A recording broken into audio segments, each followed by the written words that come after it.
Недавно главный редактор журнала Elle Decoration Алексей Дорожкин заметил, что мы, как и все, пишем про тренды, но это не так. Мы посчитали, и получилось, что за все 3 года мы написали слово «тренд» всего 30 раз. Это потому, что мы не про тренды, мы про настоящее. И в этом году в Милане мы поговорили с мастерами настоящего о том, какое нас всех ждет будущее.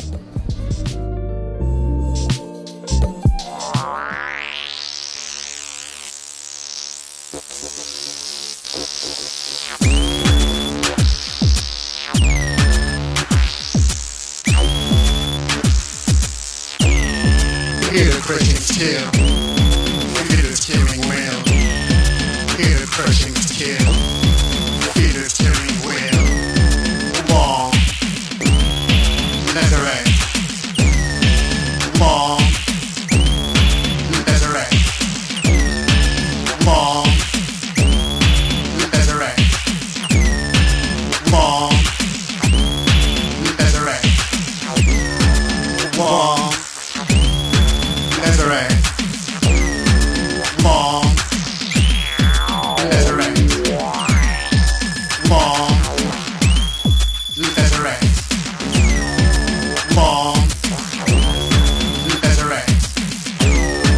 Let on your blurry flesh, you can't see your reflection. You're living this and crash.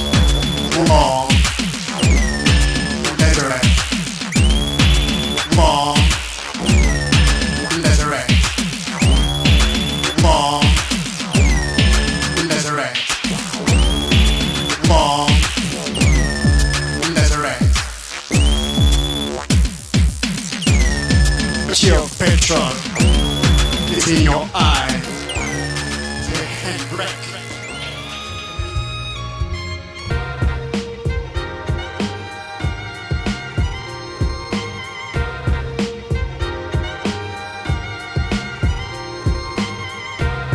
So it all started with the energetic recovery system, as far as I know. Tell me about it. Okay, so this is actually a project I started already 19 years ago. So I was really interested in how can we structure a bathroom, our rituals, and can you structure it like a very efficient car wash, like a pipeline. So you start, you choose your ambiance, and then you go into the shower, and then you take your bath, and then really you get a kind of a scenario, and then at the same time later on you start really taking a meditation. So it's rather really that you cleanse your body, but at the same time you try to meditate as well, that you cleanse your mind. Become successful, do you have to be ambitious? Yes, I think these days more than ever. I mean, when we started 20 years ago with Dornbracht, even more than 25 years, we were really considered about a bathroom was very low interest, and now it becomes a very qualified space, because people understand how precious time is, and that you feel good and you are healthy, and you have to be ambitious in terms of that you have to push the border from event to event. Two main trends. One is this access to mobility and sharing economy, and another one is, owning the greatest things that last forever. Yeah, I mean, every generation actually creates what it deserves in a way. So I think we what I experience as a designer as well, or as well as a human being in general, having artists' ideas and visions, and so it's rather that when we look back, we figure out certain designs became iconic. Iconic of their time. At that time they were maybe very radical, very avant-garde. We didn't really understand. And over the time we understood, wow, there was a great vision. And I think these days, because everybody is confused, the industry is confused, the people are confused, because we witness digitalization, and this changes the world in a way we have never experienced before. Younger people have less challenge to handle that, because they grow up surrounded by digitalization already. We call them digital natives. But on the other hand, people who have witnessed this already, the analog times and now the digital times, they are confused. Actually, before, every company produced something, a service or a product, and then you use the marketing to sell it to the people. Nowadays, we have so much of everything. So the people saying, I want it like this and this and this, so it needs to be tailor-made in a way, and it has to be instant here.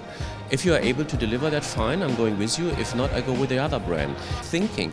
And I find amazing that there are so many companies or part of the industry still so conservative, so backwards thinking, so traditional.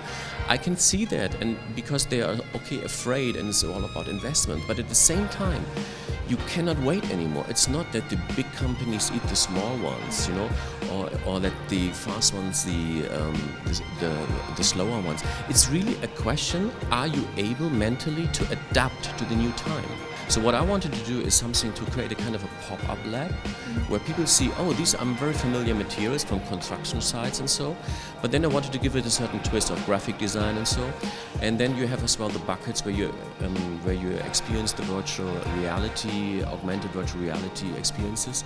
And I like the fact that there's just a simple bucket from the department store, you know, with a hose. And for a company who produces really luxury-oriented fittings, it was quite challenging as well. But the beauty is once you put on the glasses, you see the product supernova, super clean in this new world. And I want to have as well this kind of playfulness, because very often when we talk about future, it's very dystopic, very utopian, science fiction, and it's always pretty dark in a way. And I wanted to give it, especially for the salon, and within this context where you see beautiful new furnitures and fabrics and everything, I want to do something where people go in, and because of the fact that maybe just 7 people at the same time can have a certain singular, very immersive experience, I wanted to create a surrounding where the others can walk by and make interesting pictures. But at the same time, it's important, are we able to create memories that last for the future? You know, so we have to push certain things nowadays, otherwise in 10 years or so we don't have icons. If we are not the one who does some shit, you know, some stuff, really some cool stuff, then there's nothing to look back and say, wow, that was very important. And this is the reason why I brought this old 60-year-old architectural model over here. And because I thought this was for me actually the moment where I understood the bathroom is so much more. It's really about an energy capsule.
I think there's a lot of designers that are very busy making things, and that's wonderful. I try to make stories. And so once there is someone that wants to talk about it, I have words.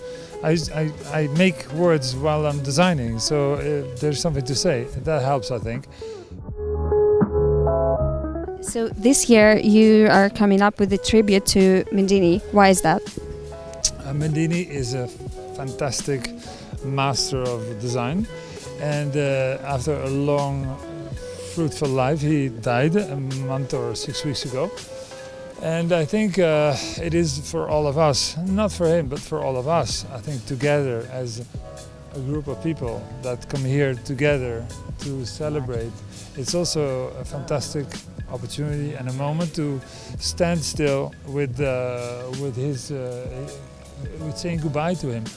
And so I was happy to rent a cinema and find the Design Film Festival of Milano to help me to find the right movies. And now all week we are presenting movies of Mendini. How do you think? Is it more challenging to be a young designer nowadays? Is it like more competitive or? I think, I think maybe it is more difficult today to make something that can grab the attention of people longer. You can be a great designer, do wonderful things, but you shouldn't expect something that you cannot expect. So if you are in this business to be on TV, then you should have become something else. If you want to be a great designer, then that's what you should do. Just design great things and make people happy with it. What makes a design great, legendary? I think a great design lives in the hearts of people. It lives in the minds of people. It is something that maybe can live in the houses of people. But people will see it and they will take it with them. That's where I think greatness occurs. As you also work, you work for other brands and you work for your own brand. How does it differ, the process for you?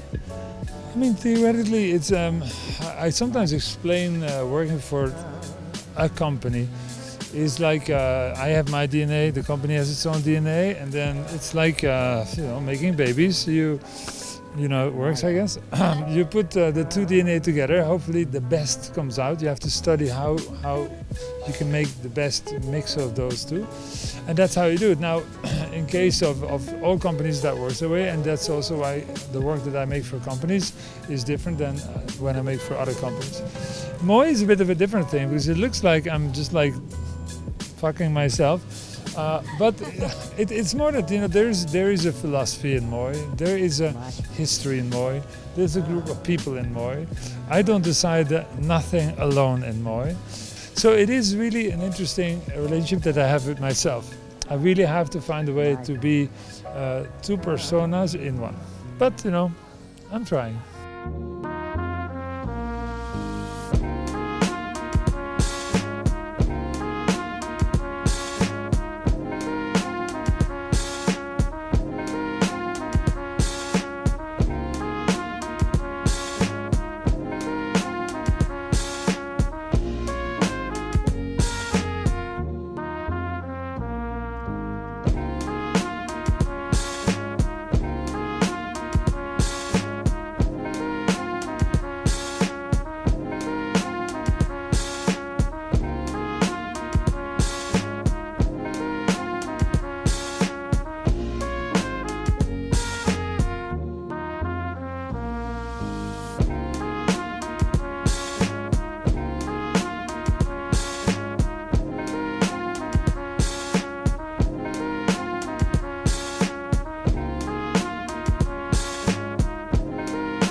Okay, so how many launches do you have this week?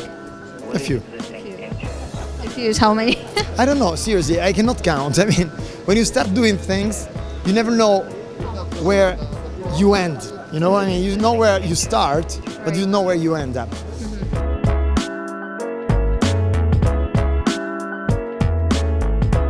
You know, we've been so busy lately that when I go to the studio in the morning, I say, okay guys, so what we will do today?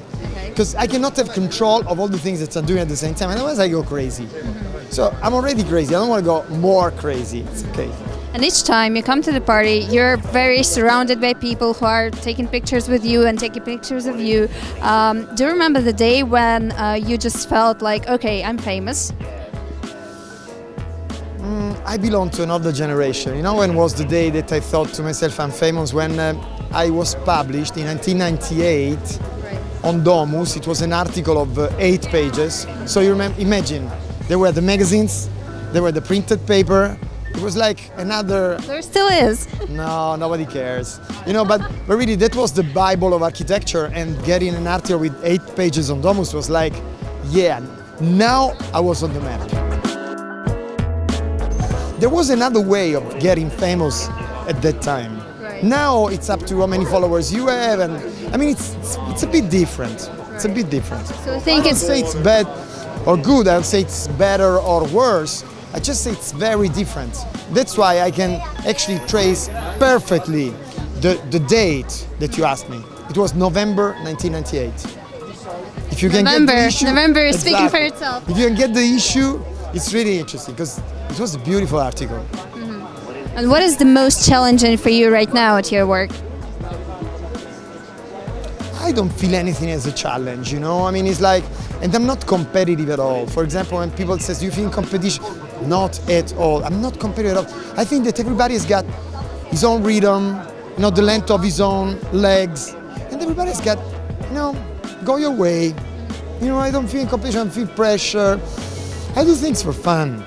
I do things for joy. I do things in order to communicate my sense of love for everything. Do you have any statement that you try to make? Of course, things that do have an impact. I mean, but just because, I mean, even if I didn't want to, but I'm 52 years old, I became a maestro for a few crazy people. So that consequences of what I propose, I know that. But, you know, I always tell beautiful stories, I'm always positive. I kind of spread joy and love around so that I don't feel guilty. I never feel guilty, you know? I mean, it's always good things. So let's also speak about the provocation, because I posed it as a theme of the month. Yeah, but, okay, lots of people say I'm provocative. Can I say, I don't consider myself that was an provocative. association. But I don't consider myself provocative at all. I just do what I like to do. Actually, let's say that I don't have barriers. I don't have limitations, you know? I mean, that's why people think I'm provocative, but just because I just don't care. What is provocative for you then? Nothing is provocative, is it? You know, I believe that arrogance is provocative, violence is provocative. These kind of things are provocative to me, but not beauty. I mean, if you see a beautiful woman naked, is it provocative? To me, it's just beautiful. You know what I mean? What is provocative? To me, provocative are the bad things. Do you consider beauty an objective or a subjective thing? It's definitely subjective, because lots of people think that provocative are things that I love, so that it's very subjective. Really, I mean, people are so judgmental. We should be less judgmental. You know, everybody has something to say. I mean, look at the internet now. Everybody has to insult someone. You know that, you know, it's called, how do you say, fire starter. I mean, it's like, I mean, really everything on internet is insults. I mean, I hate that, you know, and you hide yourself behind a fake name or whatever. God, live happily. It's so easy, you know, it's such an easy recipe for everyone's life.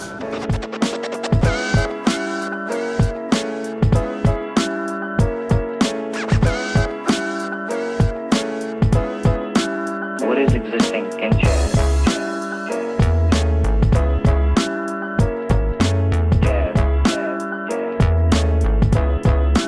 What is existing in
Two different beautiful projects in Moscow, and the town is completely changed. 10 years ago it was a post-communist town with huge boulevard and only ugly streets. And now the new changement, they start to rehumanize the city with the new street, the pedestrian wake around with the new bike route. It's a completely different town. Unbelievable. Are you familiar with Russian design and Russian designers? I'm familiar more with the Russian architects. For the Russian designer, we're waiting a little bit. Yeah, they are. They are to grow a little bit, Are to be because discovered just now. yes, because without a classical, to be a designer, it means you need factories. And you need this special field around you. Without a field, it's impossible to become somebody in a business. You know what I mean? And strategically speaking, for architecture, the Russian school it was and it is very good. But for the design, we need a little bit more time. That's correct. Well, since you have a huge experience in design, you're doing this for more than 30 years, right? Yeah, 30. Do you feel Some yourself years ago, I think you are it's more considered gentle. one of the most legendary people in design world. Do you feel yourself a legend? And No, I'm not. At all? I'm a pure worker, pure worker. Because this one it's in between passion and work, but I'm a worker, I never think to do something different. Every morning I wake up and I like the idea to move to the studio and to start to work. It means I need to follow exactly my personal idea of discipline, and that's it, but it's a work. But you do work for a lot of brands, as far as I know. How do you divide your time in between? You need to be a little bit schizophrenic and help a little bit. In the same time, when I work for one company, for one label, for one brand, when I move inside in a factory, I forgot the other one. I'm inside in that factory, and I totally completely focus on for working with them. And after that, when I move out and I move in another factory, I'm exactly the same like before, but completely focus on the new one. And don't forget, each factory, it's a completely different to the other one. For the human beings, for technologies, for hopes, for many different things. And as you work as an invited designer, and as you also work as a creative director, art Yes. director for the brands, what is the difference? When you work like an art director, you work circularly for 360 degrees of the whole process. You control everything. You control communication, you control catalogs, you control photography, you control exhibitions, you control architecture, you control in which way it's possible to organize a beautiful party. In the same time, you jump inside like a designer, you control yourself like a designer. When you are only design, you work only in a design field, you become only a designer. The responsibility it's inside in a project. When you are art director, you are inside in a process. It's different. Basically, what do you think? What factors is it very important to consider if you're touching the DNA at the moment? Like what trends do you discover or A lot of different things. They are anyway designed for the new generations. We don't know in the end the new generation because nobody knows. I don't know my generation. Can you imagine if I try to understand something completely new? But I try to understand it. I try to think, okay, anyway, they need elegances, they need beauty, they need something not completely bourgeois, a little bit aristocratic, and I think, okay, we do something for them, but I don't design for all millennials. I only design something for some millennials, and that's it. The new generation of designers, how they think, is it more hard to become a famous and recognized designer nowadays? Yes, because it's quite hard now. It's not easy. But it's not easy for one defect inside the system, you know.